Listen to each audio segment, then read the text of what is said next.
Bom dia, tudo bem? A mensagem que Deus colocou para mim hoje, ela diz assim: nada que Deus faz nasce de um dia para o outro. Tudo é construído com fé e amor. Senhor, tende misericórdia de nós. Perdoa, Pai, todos os nossos pecados. Livra-nos de todo o mal. Nos afasta de tudo aquilo que não vem de Ti. Aceita, Senhor, essa nossa oração nesse instante. Nós agradecemos por tudo que tem feito em nossa vida, pela palavra, pelo sacrifício de Jesus. Nós Te louvamos, nós Te bendizemos, nós Te amamos, pois somente Tu, Senhor, é o nosso Deus e em Ti confiamos. Se você notar, eu acredito que o maior inimigo que nós temos nessa vida é a falta de paciência. É querer tudo no nosso tempo, é querer tudo no nosso momento. E quando as coisas simplesmente não acontecem, nós temos o hábito de sofrer, temos a mania de querer culpar alguém, de desacreditar de Deus. Só que tudo que você observar que Deus faz, não nasce de um dia para o outro. Se você olhar uma árvore hoje, que talvez você possa comer de seus frutos, em algum dado momento ela foi uma simples sementinha. E por algum tempo ela precisou ser cuidada, assim como você, para nascer, teve que esperar 9 meses. E alguém teve que cuidar de você até que você chegasse em uma idade que você pudesse cuidar de si mesmo.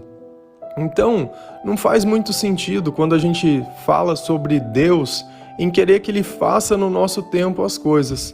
E esse sofrimento que a gente sente, ele acaba sendo em vão. Porque ele não muda nada, ele não tem o poder de transformar, ele não tem o poder de fazer com que as coisas elas aconteçam simplesmente mais rápido. Lá em Eclesiastes 3, versículo 10 e 11, a palavra ela diz assim: tenho visto o fardo que Deus impôs aos seus homens. Ele fez tudo apropriado ao seu tempo. Também pôs no coração do homem o anseio pela eternidade.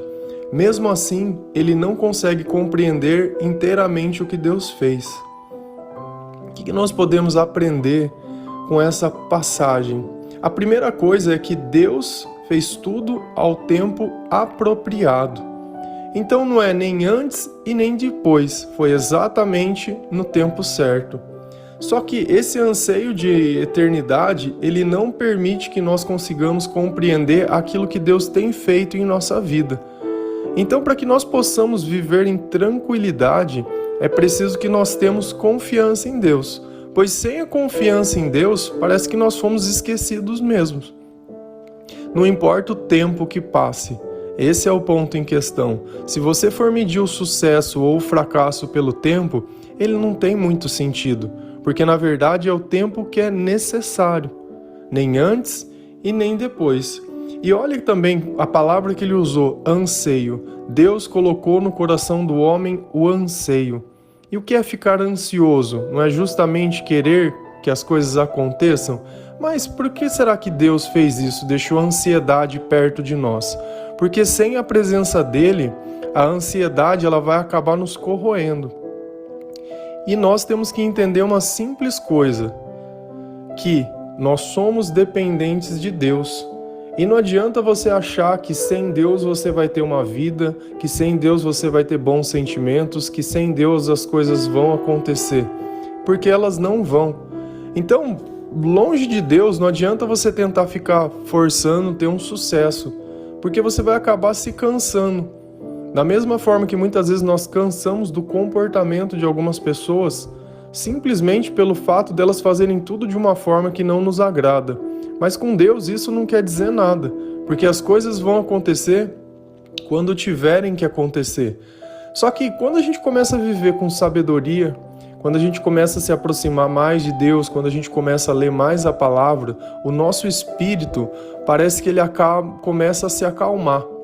E como nós não temos mais a ansiedade, os nossos pensamentos eles podem surgir de uma forma que é muito melhor. Se você notar, quando você está com raiva, ou quando você está com medo, ou quando você está muito ansioso, você acaba não tomando nenhum tipo de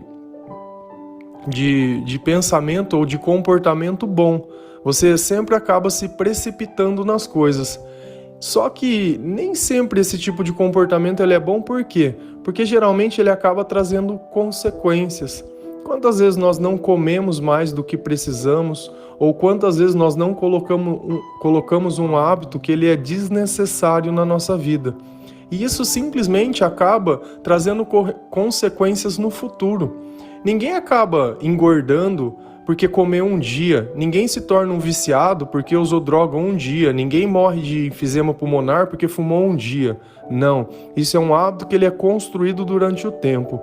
Só que é curioso que como nós conseguimos construir coisas na nossa vida que são ruins desse jeito e não conseguimos colocar um hábito bom nela. Se você notar, nós temos que ir invertendo os hábitos. Ah, mas eu costumo ter muita ansiedade. Eu vou te fazer uma pergunta, você costuma orar sempre?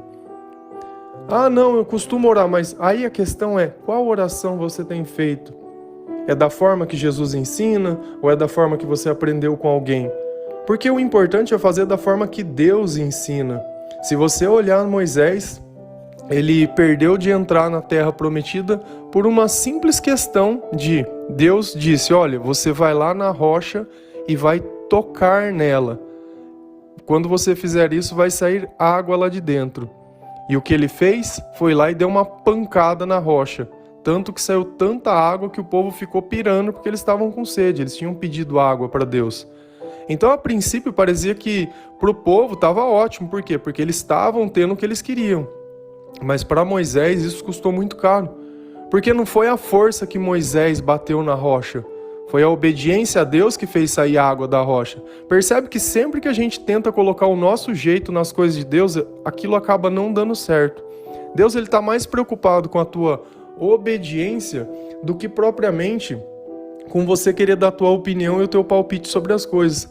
Isso para ele pouco importa. Então você precisa sempre pensar, será que os meus pensamentos estão alinhados com Deus? Será que eu estou tendo sabedoria o suficiente para governar a vida que Deus me deu? Você acha que quando Deus ele planejou Adão e Eva, ele pensou em toda a dificuldade que nós iríamos passar e que as coisas fossem exatamente desse jeito? Ou que elas deveriam ser melhores? Lá em Eclesiastes 7, versículo 29, a palavra assim: tudo o que aprendi se resume nisto. Deus nos fez simples e direitos, mas nós complicamos tudo. E será que não é você que tem complicado a sua vida? Será que você, no momento de falta de sabedoria, não tem procurado coisas que só têm te prejudicado? Na vontade de querer, você acaba trocando tudo aquilo que você tem por aquilo que você não tem. Quantas vezes a gente olha uma pessoa que ela tem vício em droga, que ela entra dentro da casa dos pais e começa a roubar as coisas para trocar. E daqui um pouco aquela droga passou o efeito e as coisas dentro da casa cada vez sumindo. Será que um pai e uma mãe, ela merece isso? Será que aquela tua vontade é superior ao bem-estar de outra pessoa? É toda vez que a gente rouba o direito de alguém, achando que nós temos o direito de fazer aquilo, não, porque é a minha casa, é o meu pai, a minha mãe, achando que não deve respeito, que não deve nenhum tipo de carinho, que não deve nada. Nós temos que zelar pelas pessoas que nos amam. Nós temos que parar de criar dificuldade, querer justificar os teus erros em alguma outra coisa. Isso não vem de Deus. Toda vez que nós tentamos pegar algo que não é nosso, seja através de alguma coisa, pelo simples fato ainda que ninguém esteja vendo aquilo que você esteja fazendo, isso não é certo. Por quê? Porque causa uma condenação eterna. E esse senso de eternidade, nós temos ele dentro do nosso coração. Como a palavra deixou muito bem claro, Deus ele colocou isso. A questão toda é, por que você está com pressa? O que te impede de aproveitar o teu momento? Será que não tem nada de bom?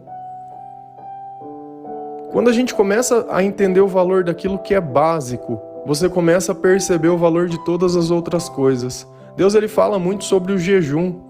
E o jejum ele faz nós lembrarmos do valor do alimento, do pão nosso de cada dia. Começa a tirar da tua vida algumas coisas que são básicas. Vamos começar por uma coisa que é bem simples. Tira o seu travesseiro da sua cama. Dorme alguns dias sem ele. Tira a coberta que está lá na tua cama. Dorme alguns dias sem ela. Tira o lençol que está na tua cama. Dorme alguns dias sem ele. Quando você tomar banho, esquece, você não tem mais toalha, não tem mais sabonete nem nada, você só tem água. E aí começa a tirar as coisas. Você vai tomar o teu café, não vai ter açúcar e nem vai ter xícara. Você vai fazer uma coisa e vai deixar outra. Você tem o pão, a manteiga, mas não tem a faca.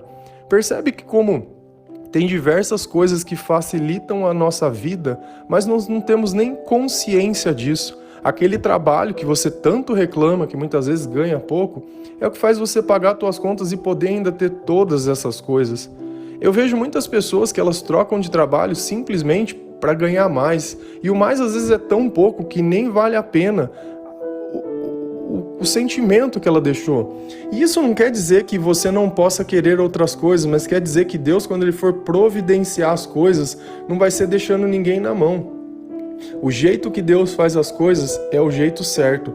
Percebe que no versículo de Eclesiastes, ele diz: Deus nos fez simples e direito. O que isso quer dizer? Que nós possamos fazer tudo da forma correta e da forma mais simples possível. Quando a gente começa a colocar muito detalhe nas coisas, às vezes fica difícil de uma coisa acontecer. Vamos imaginar que você chega para mim e você fala assim: olha, eu gostaria de ganhar uma camiseta. Eu simplesmente pergunto: qual o tamanho que você usa? Ah, não sei. M, P, G, tanto faz.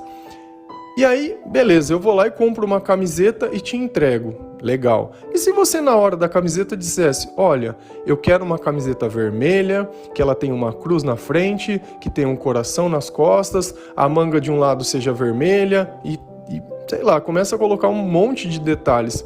Qual a probabilidade de eu encontrar uma camiseta exatamente da forma que você pensa? É muito mais difícil. Então, na nossa vida, nós temos que perceber que muitas vezes a camiseta vai vir. Talvez não é do jeito que a gente gosta, mas é o que é o suficiente, é o que é necessário. Só que a partir do momento que eu começo a colocar defeito em tudo que eu tenho, fica difícil de Deus querer dar qualquer outro tipo de coisa para você. Porque quando a gente não consegue ser grato nas pequenas coisas, como que Deus pode confiar algo maior para nós? Eu sei que não existe nada pior do que a insegurança. Só que se a gente perceber, a insegurança é fruto também da ingratidão. Quantas vezes você não teve e não deu valor? Ah, mas quer dizer que eu nunca mais vou ter? Não, quer dizer que o dia que você entender o valor, as coisas vão voltar a melhorar. Só que nesse dia lembra sempre de uma coisa: quem te fez descobrir o valor de todas as coisas e quem está te dando essa oportunidade. Não vai dar as costas para Deus de novo, porque se a dificuldade veio, foi justamente por isso. O mal, a coisa que ele mais se alegra, é em ver você simplesmente se destruindo, você preocupado, você sem conseguir dormir, você vivendo à base de remédios, você sem um pingo de paz, você muitas vezes vivendo um luto eterno, que aquilo nunca acaba. Sem a sabedoria de Deus, fica difícil a gente seguir em frente. E percebe que esse senso de eternidade está no nosso coração. Então, para que nós possamos combater essa ansiedade, todo esse sentimento, você vai ter que praticar a oração, ouvir um louvor, ler a palavra de Deus. Quanto mais o seu espírito estiver fortalecido, menos essas coisas vão ter influência sobre você, menos você vai fazer coisas que você vai se arrepender no futuro, e mais perto de Deus você vai estar. E aí você vai perceber uma coisa, que apesar de uma coisa não ser construída do dia para a noite, essa prática e esse ato que você tem construído com fé e amor vai fazer nascer na sua vida sempre coisas muito boas, coisas que durante a vida inteira você vai conquistar e vai conseguir ter. E eu acho que não existe nada mais bonito que viver uma vida digna, viver da melhor forma possível, sem precisar pegar nada de ninguém, sem precisar enganar ninguém, sem precisar fazer nada. Você poder deitar na sua cama, que já é sua, a casa que já é sua, não sei, as coisas que já são suas, e encontrar contentação nisso. E com o tempo, todas as coisas elas vão prosperando. E isso é muito bom, isso é muito bom. A confiança que nós temos em Deus e a certeza que tudo vai ficar bem é muito maior que qualquer dificuldade que possa estar acontecendo agora. Amém? Que Deus possa tocar a tua vida, tocar o teu coração, que Ele possa habitar na tua casa, que Ele possa dar um pouquinho de paz, de alívio, de sabedoria, que Ele ajude a controlar os teus impulsos, tirar um pouco dessa ansiedade, desse medo, de tudo aquilo que não vem dEle. Que o Espírito Santo seja convidado a permanecer na sua casa, que ele possa ouvir louvor com você, que ele possa dormir junto com você, acordar com você e fazer tudo o que você tiver que fazer juntinho de Deus. Amém? Que Deus abençoe a cada um de vocês. Um bom dia.